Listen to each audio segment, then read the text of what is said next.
Bienvenidas, bienvenidas y bienvenidos a los seminarios de IRNAD.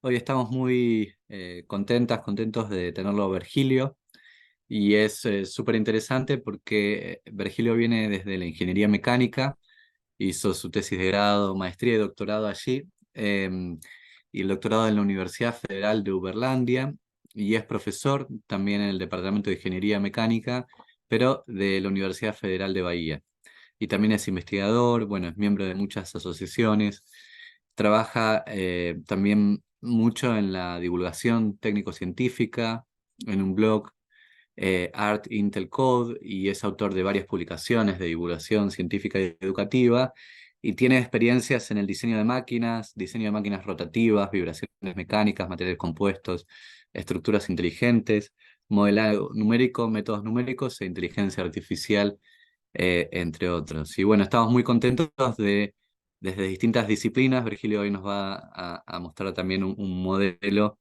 digamos, para poder predecir interacciones biológicas y procesos naturales. Y es muy interesante poder comunicarnos y ver cómo podemos resolver problemas en común, integrando aproximaciones. Así que bueno, Virgilio, muchas gracias. Hay aproximadamente media hora para que hagas una presentación aproximadamente, y después hay un espacio para preguntas, y las preguntas van a aparecer en el chat.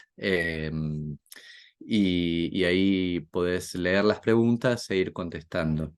Em, Así que bueno, yo tuve un problema doméstico que se rompió el auto, y tengo que ahora en más o menos media hora salgo a buscar a uno de mis hijos, pero voy a estar escuchando la última parte de las preguntas en el auto. Así que si no puedo hablar, sigo estando ahí, pero recién 10:40 voy a tener que salir, o 10:35. Así que bueno.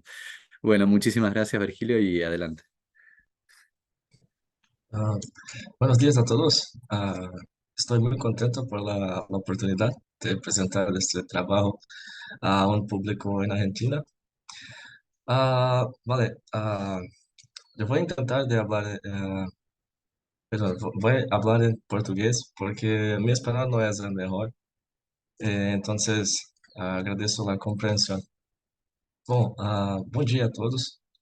Este é o nosso trabalho que a gente desenvolveu em parceria, antes de tudo, entre biólogos e engenheiros, né?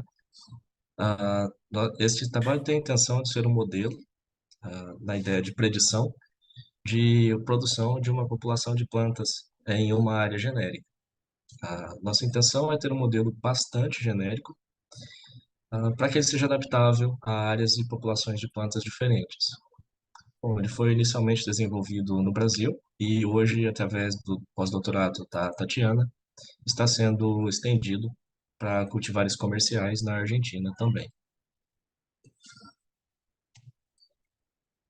Bom, nossa apresentação ela está dividida brevemente em uma introdução com objetivos e a ideia fundamental, um modelo teórico e como a gente partiu de um conceito, de uma ideia, até uma formulação, a apresentação do equacionamento e do modelo computacional, uma demonstração em vídeo de seu funcionamento e, finalmente, uma otimização, que é uma melhoria de parâmetros de entrada, porque nossa coleta de campo, apesar de ter sido longa, ao longo de uma década, basicamente, 10 anos é pouco em tempo biológico. Então, por melhor que seja a coleta, nossos dados precisam de um certo ajuste fino, que é feito pela otimização.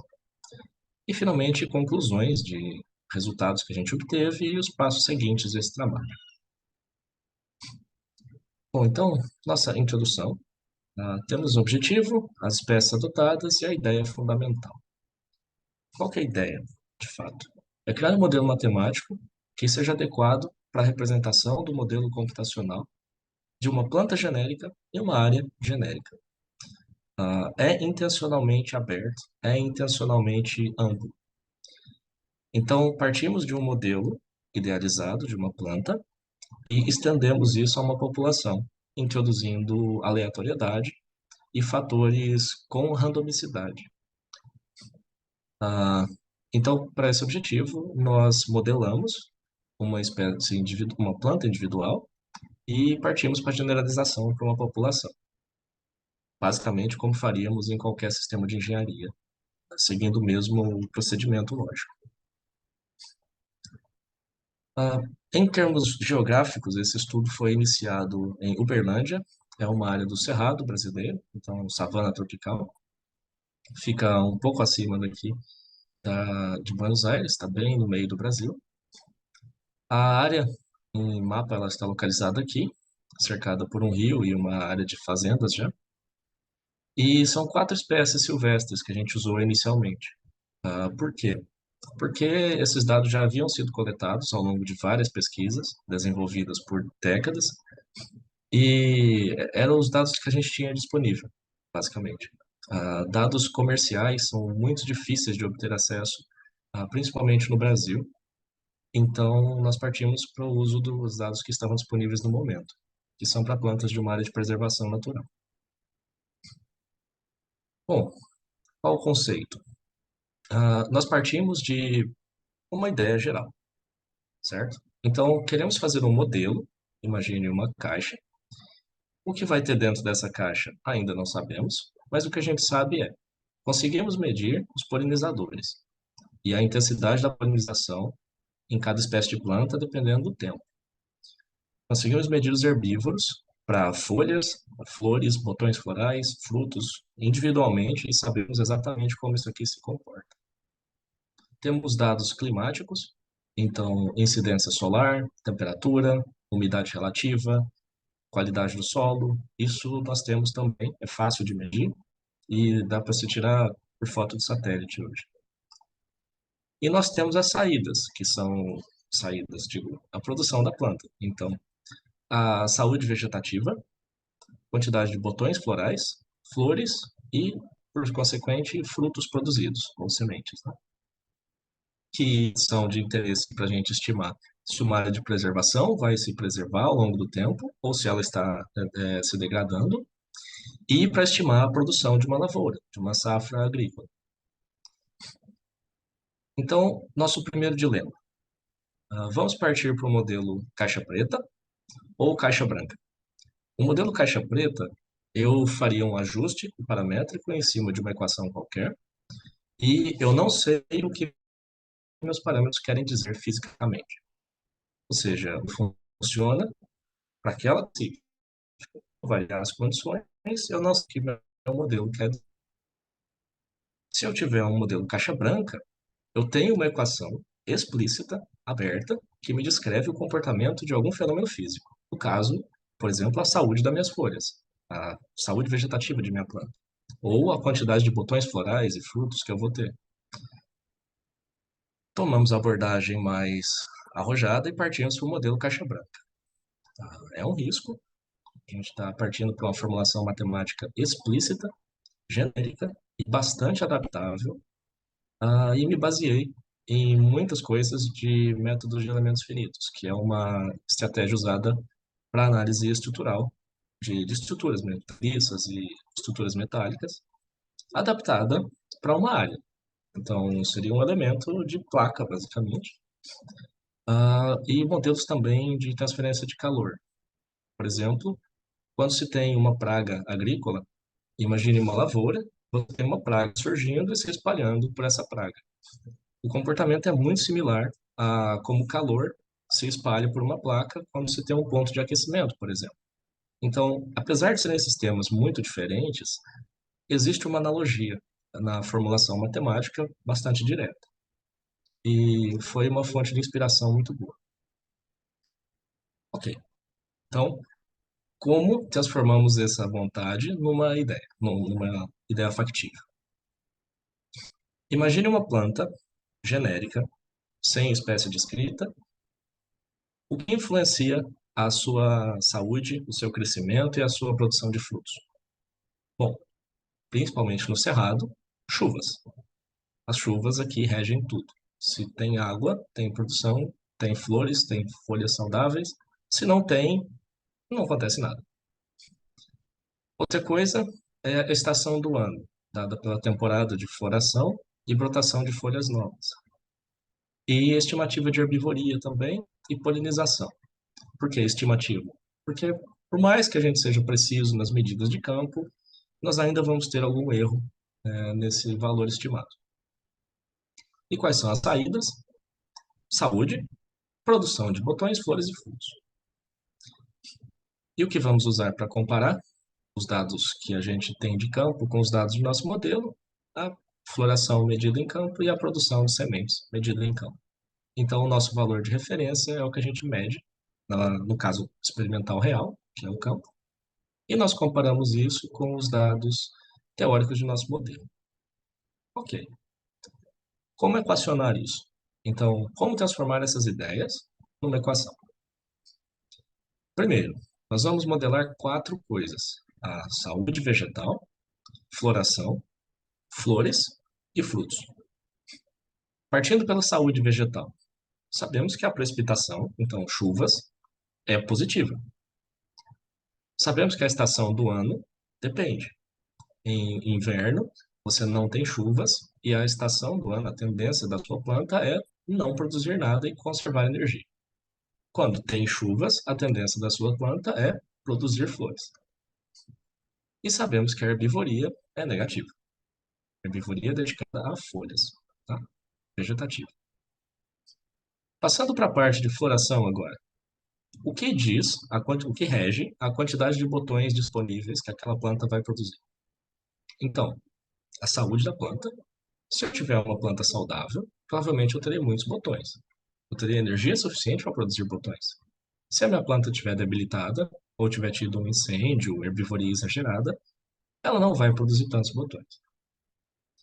A estação do ano também, porque no inverno eu não vou produzir, no verão eu vou. E a herbivoria é sempre negativa, e o tempo, ironicamente, é negativo. Por quê?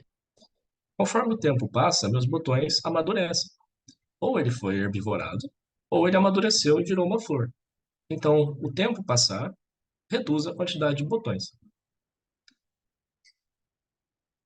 Passando agora para as flores. O que vai me dar mais flores? Primeiro, botões ficando maduros. Então, conforme o botão amadurece, ele vira uma flor. O que vai ser negativo? Polinizadores e autopolinizadores, a autopolinização, perdão. Quando isso ocorre, a sua flor passa a ser uma semente, um fruto. Ela já saiu desse estado e virou outra coisa. A herbivoria é sempre negativa. E o tempo, que também é sempre negativo. Ou ela vai ser polinizada, ou ela vai se degradar e cair. E as sementes, de maneira similar, flores polinizadas vão virar frutos e sementes. A herbivoria é sempre negativa, apesar de ser pequena em geral para sementes, né? São mais duras, difíceis de serem herbivoradas. E o tempo, que é negativo, porque ela amadurece e vira produção final. Então, certo, temos ideias, escrevemos isso de uma forma explícita e agora transformamos isso em uma equação. Então, matematicamente, o que temos é isso. Tá? Basicamente, temos um modelo de quantidades de alguma coisa sendo passada de uma etapa para a seguinte. Vamos por partes. Primeiro, na saúde. O que temos na saúde da planta? Aqui nós temos um modelo temporal. Ele é variável no tempo. Então, eu tenho intervalos de tempo e eu vou calcular os valores para cada intervalo. Ou seja, no meu intervalo no tempo I mais 1, semana que vem, o que eu vou ter de saúde da minha planta? Bom, eu vou ter o que eu tenho hoje, que é o tempo I, mais a variação. Então, o que eu terei é o que eu tenho mais a variação. E o que causa a variação?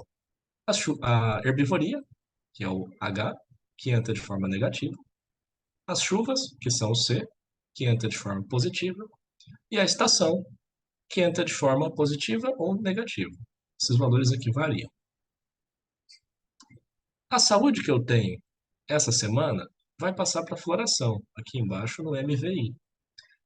Então, qual é a quantidade de flores que eu terei, de botões, perdão, que eu terei semana que vem?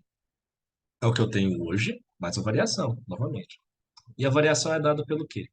Pela quantidade de botões florais que a minha planta foi capaz de produzir, menos a herbivoria, menos a quantidade de botões que amadureceram. através dessa pequena equação de transferência TBF. Quantidade de flores é similar.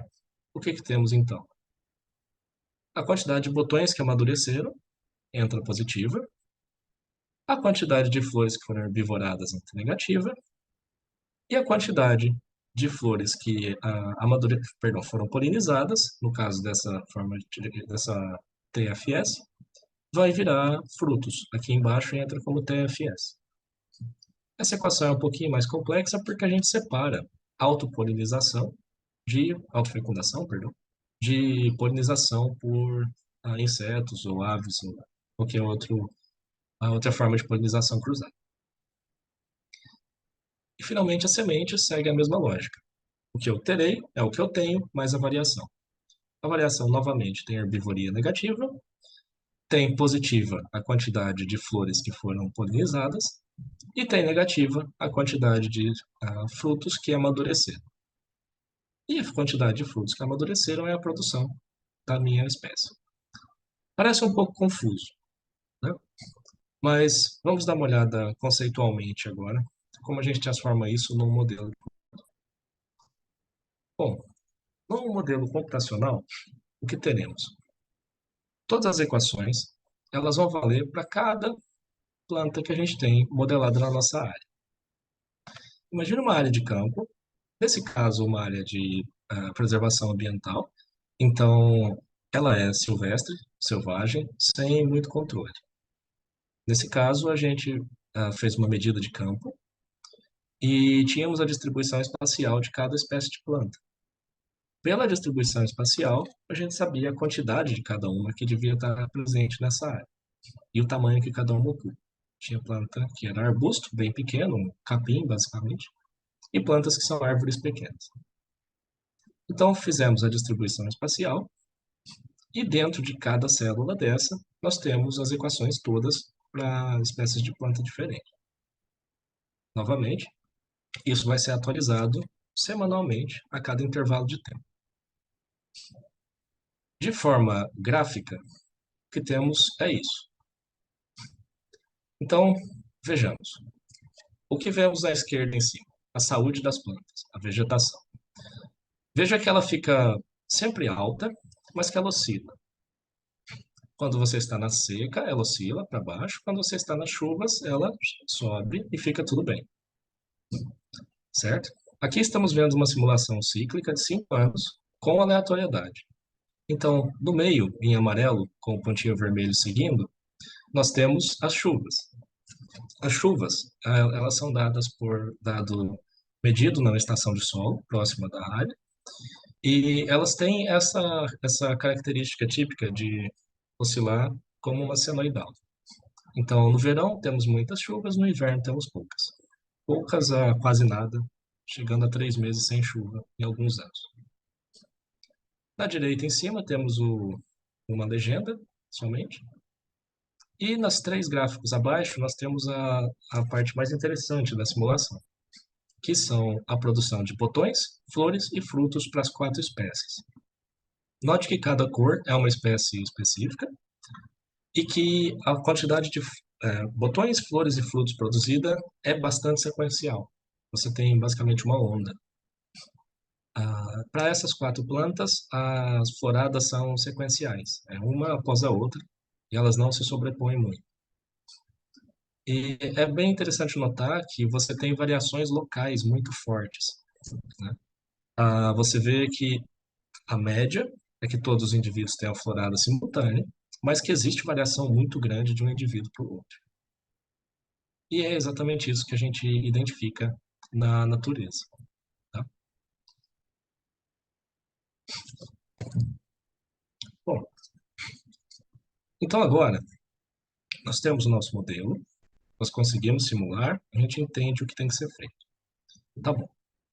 Como garantir que o nosso modelo seja compatível com a realidade agora? Bem, vamos fazer uma otimização. Então, vamos pegar nosso modelo físico, nossa ideia, representada pelo bonsai, nossa formulação matemática e nosso modelo computacional. Isso tudo nós vamos chamar de modelo, simplesmente. E nós vamos comparar isso com os dados reais. Ou seja, abaixo nós temos o quê? Nós temos valores que representam, por exemplo, taxa de herbivoria semanal em flores, para aquela espécie de planta.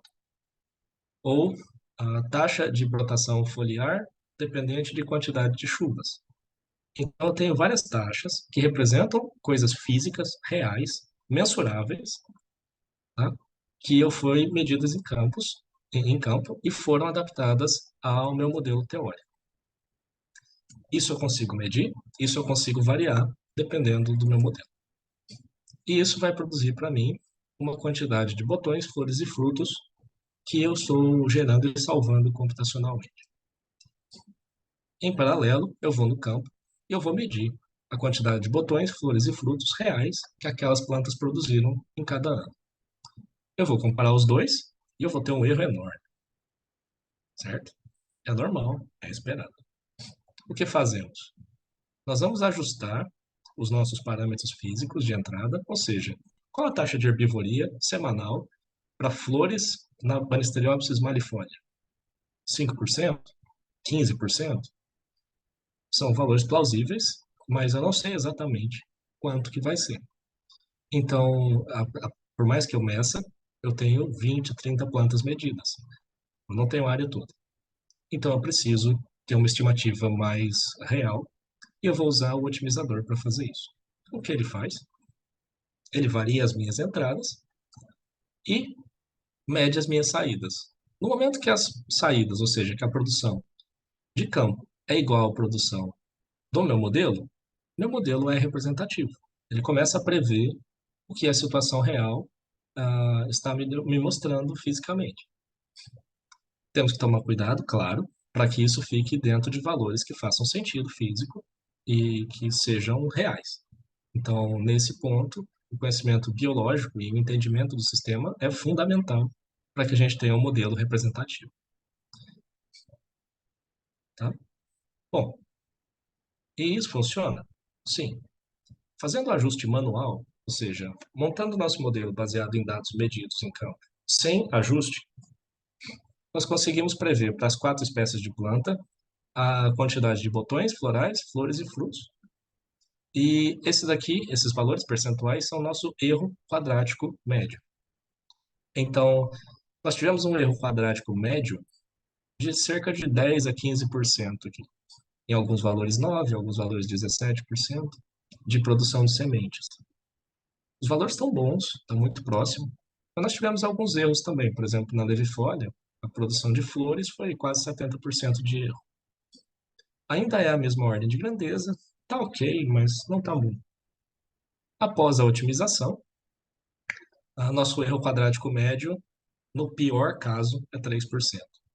Ou seja, os modelos preveem a produção real das plantas com uma precisão muito alta. Erro de 1%, no máximo 3%. Isso é muito bom, isso é muito preciso, e isso permitiu que nós fizéssemos estimativas de produção de sementes e previsões de longo prazo para a compreensão da interação entre as espécies e para entendimento se as espécies estão com uma tendência de crescimento ou de decrescimento naquela área. Algumas estão com crescimento, algumas outras nós identificamos um decrescimento bem sensível, e algo que se mostrou real nos anos seguintes. Em forma gráfica, o que nós temos para 5 anos replicados é esse gráfico aqui. Cada um vai ser para uma espécie. Os dados em azul são a ração, os dados em verde são dados reais de campo. Note que a simulação tem uma tendência de ser um pouco mais simples, sem tanta variação aleatória local, e o dado de campo tem variação aleatória local. Porque, para essa otimização, nós diminuímos bastante a aleatoriedade do modelo. E a área cinza é a área de erro. Os valores são medidos de forma integral. Então, a forma da curva, ela não afeta tanto o resultado, desde que a produção final seja a mesma. Por que isso? Porque em áreas de campo silvestres, você tem efeitos aleatórios muito intensos.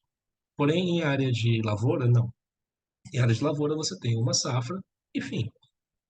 Então, não existe possibilidade de florada fora de estação, coisas do tipo, que são presentes em áreas de campo e preservação ambiental. De qualquer maneira, a representação está muito próxima e foi um resultado bastante satisfatório, melhor do que a gente esperava para essa primeira tentativa. Então, podemos ver desse resultado. ah, os resultados são precisos, eles preveem a produção de fato, muito próxima aos resultados reais. O modelo é genérico, é bastante generalizado, e ele permite adaptação fácil para outras espécies, que era nosso interesse desde o começo. Obviamente, cultivares comerciais, como soja, milho, trigo, são muito interessantes para a gente nesse estudo. E esse código, a CSVM, quer dizer Claro Syringard Villela Method, ele foi feito de forma independente, seu desenvolvimento não teve financiamento específico, e foi uma comparação por iniciativa própria entre biólogos e engenheiros. Nós também estamos cientes dos riscos e dificuldades em propor um modelo novo. Ele tem uma certa. Muitas pessoas, claro, têm alguma resistência em ver um modelo novo e falar, pô, isso funciona mesmo? Normal, é esperado. E nós acreditamos que com cooperação e colaboração, a gente consiga ter um resultado muito benéfico e muito útil, principalmente para todos os envolvidos, seja para uma aplicação em preservação ambiental e predição de crescimento ou não de uma área, e seja para a predição de produção em lavouras, para que você tenha uma tomada de decisão estratégica com segurança. E é o que viemos fazendo hoje. Através do pós-doutorado da Tatiana, a influência da paisagem na distribuição de Spodoptera, nos cultivos de milho, né? Obtendo dados do CREA agora para monitoramento de milho de 2017 a 22, para várias fazendas na Argentina, ou seja, cada ponto desse aqui no mapa na direita é uma área onde nós temos dados coletados. Nós estamos agora também pegando dados climáticos do World Climate e de paisagem do MapBiomas. Então, nós temos dados agora não para uma área ao longo de uma década. Nós temos para a Argentina inteira, ao longo de 6 anos praticamente, para várias fazendas diferentes, com várias regiões diferentes. Ou seja, a generalização do nosso modelo é viável. Agora nós conseguimos generalizar de fato. E é o que nós estamos fazendo. A primeira coisa, passagem do código de MATLAB para Python, que Python é uma linguagem gratuita. Prefiro muito mais usar isso hoje do que MATLAB, por conta de licenças e problemas com a empresa. E estamos já em fase finais e debug de nosso código e melhoria e implementação de novas funções. No momento, o que nós queremos é a predição de população de pragas, porque uma praga em uma área de preservação, ela tem um certo comportamento, ela tem uma distribuição mais ou menos uniforme na área toda, com um efeito local em cada planta mais ou menos gaussiano. Ou seja, existe ou não a possibilidade de a sua planta ter sido predada por herbívoros, e se ela foi predada, a tendência é que ela fique na média. Mas ela pode ter uma distribuição gaussiana e ter azar ou sorte de ter uma variação na herbivoria. Em pragas agrícolas não é bem assim. Você segue mais ou menos um modelo de calor, como eu comentei no começo da apresentação. Você vai ter um ponto focal, onde a infestação começa e ela espalha a partir dali. Por exemplo, no caso de lagartas ou besouros, coisas do tipo. Então, são modelos diferentes que nós estamos criando, né, dedicados para representar alguns tipos de herbívoro, de vários comerciais. Outra coisa é que, em grande quantidade e para muitas áreas diferentes, nós conseguimos fazer uma generalização do espaço, ou seja, nosso modelo não é mais dependente do solo. Então, eu consigo entender como a minha planta se comporta e não mais como o meu par planta-solo se comporta. Então, ele vai ficar mais genérico e as minhas equações explícitas vão ficar mais complexas.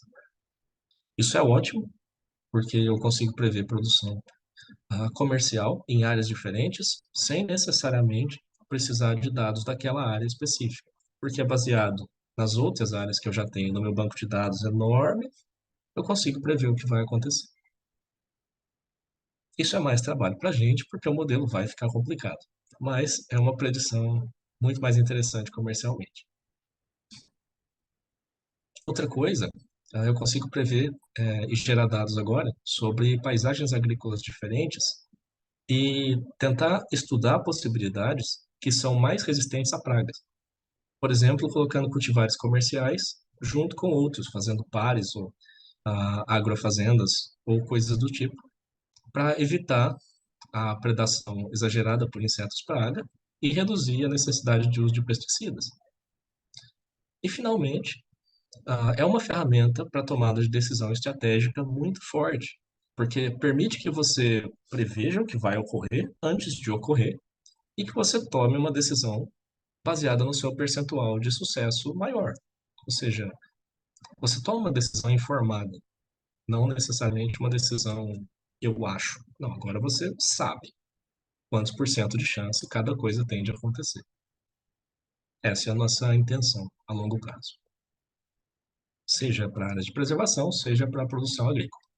O modelo serve para as duas coisas. E, finalmente, esse trabalho foi inicialmente desenvolvido no LESSE, Laboratório de Ecologia Comportamental e de Interações, da UFO. Foi um trabalho de doutorado da Andrea e da professora Helena Maura, com parceria também do professor Kleber.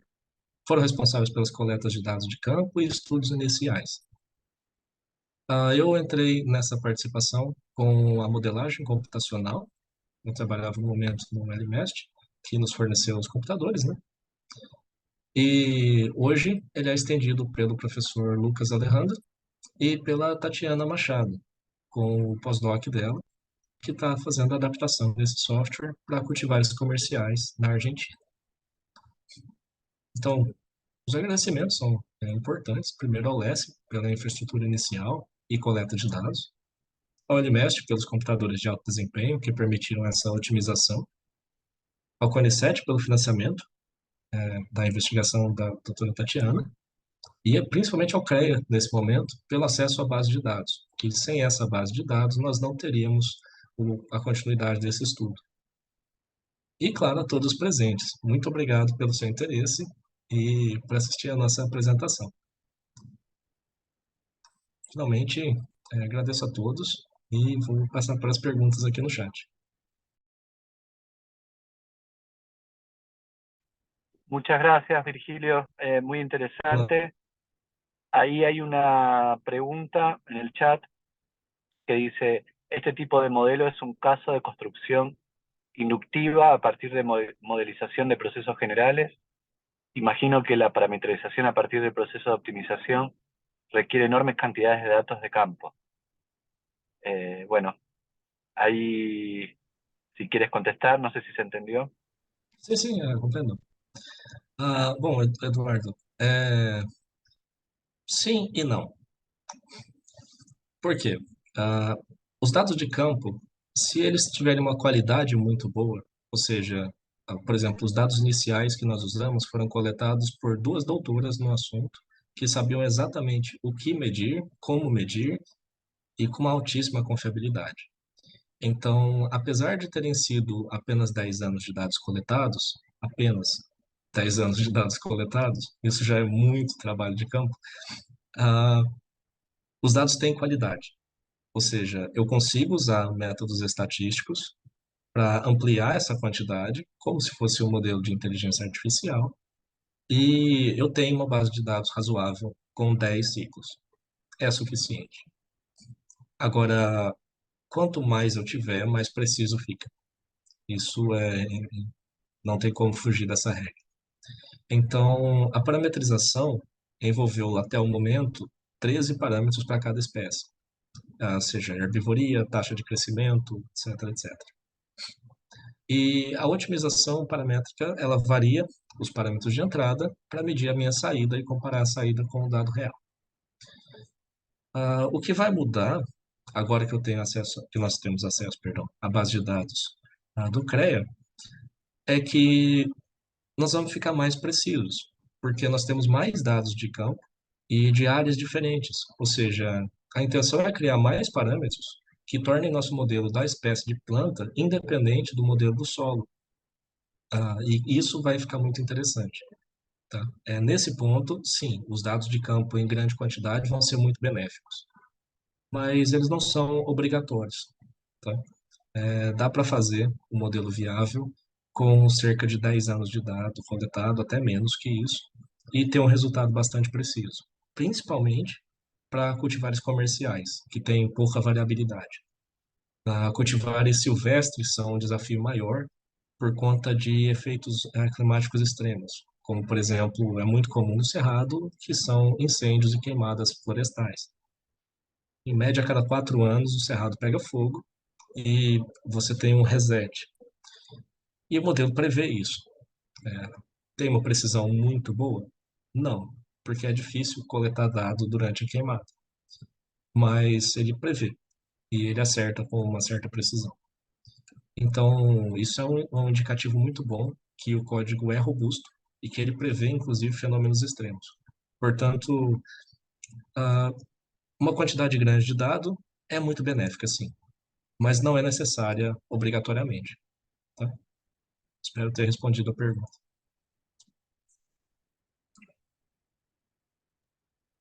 Gracias. Eh,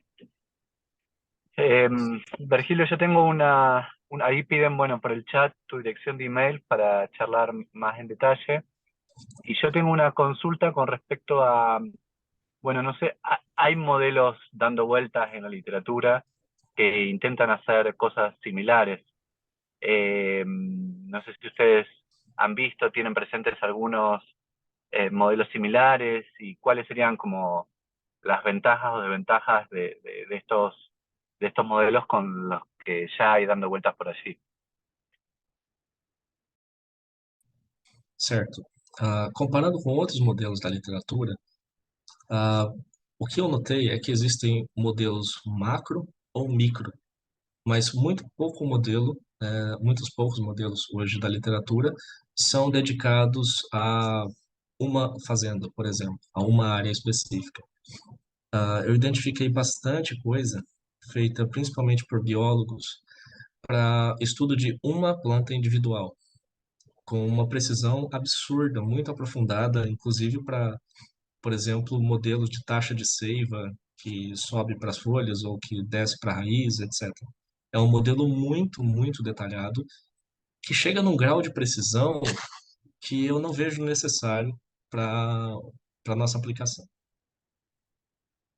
Outros modelos que eu vi também, eles são para macro, são para predição de produção de países. Então, eles estudam tendências, mas em nível continental. É uma coisa muito, muito maior a escala. E os dados de entrada são de satélites, como um Google Maps, basicamente, medidos para o país todo. Então, é outra estratégia, é uma estratégia muito macro. Isso é interessante para tomada de decisão, mas em nível país, não em nível produtor agrícola individual. E, finalmente, tem muitos modelos desenvolvidos por agrônomos, aqui no Brasil, principalmente relacionados à Embrapa, que usam ajuste caixa preta, que basicamente são polinômios. Então, a tendência das plantas, você vê que ela é uma senoide, certo? Ela tem a parte positiva e ela zera na parte negativa, mas é basicamente uma senoide. Então, o que que se faz? Você cria um polinômio, segundo grau ou quarto grau, ou uma senoide, e se ajusta parâmetros dela à sua planta. A limitação óbvia disso é que você não tem um valor físico para aqueles parâmetros, você não sabe o que ele quer dizer. E no caso do modelo caixa branca, você sabe. Você sabe exatamente o que cada parâmetro é, o que ele representa. Então, eu não queria partir para um modelo caixa preta por conta dessa restrição e dessa falta de compreensão física que ele traz, intrínseco a ele. Então, apesar do risco, né, a gente preferiu o modelo caixa branca. E fizemos, claro, um levantamento bibliográfico, Lucas, vendo os outros modelos que existiam no momento, e tentamos preencher um nicho que ainda não tinha muita coisa desenvolvida. e que era compatível com os dados que tínhamos disponíveis. Y entonces, con respecto al ejemplo de maíz y la plaga, este modelo sería como uno podría pensar ideal u óptimo porque funcionaría dentro del lote, ¿no? Y uno podría predecir bien la escala espacial de la plaga y cómo evoluciona eso a lo largo del tiempo. O sea que esas ventajas que describes serían especialmente importantes para la aplicación ahora de maíz que estamos haciendo con Tati. Isso, isso. Porque, como ele tem uma predição espacial, eu tenho um detalhamento bem claro da minha área de estudo. Eu sei, por exemplo, o espaçamento entre cada indivíduo e eu sei, por exemplo, o modelo de pragas. E por ter essa representação espacial, ele é capaz de predizer como que uma praga vai começar a se espalhar e como ela vai crescer naquela região, seja de qualquer tipo. Tem pragas como, por exemplo, a mariposa, né? Que ela cresce com esse comportamento. Mas ela também tem um comportamento um pouco aleatório, onde ela voa. Então, ela pode sair de uma área, pousar em outra e começar outro foco de infestação. E esse modelo prevê isso. Ele é capaz de prever esse tipo de coisa, tá? Ah, e, Buenísimo. Sí, te escucho, e... perdón. Oi, claro. Ahí A hay una última... pregunta de Uhum. Eduardo Tramper sobre la caja blanca en este modelo, a su vez, está constituido por subcajas negras, porque, por ejemplo, no se representa la eficiencia de uso de agua, etcétera. Estas últimas Ah, son preguntas. também, em alguns pontos, sim, Eduardo. Principalmente na versão inicial desse modelo, nós não tínhamos muitos dados de solo. Então, a qualidade do solo era um desafio grande, porque eu sabia de uma área e só. Eu não tinha mais áreas diferentes, né?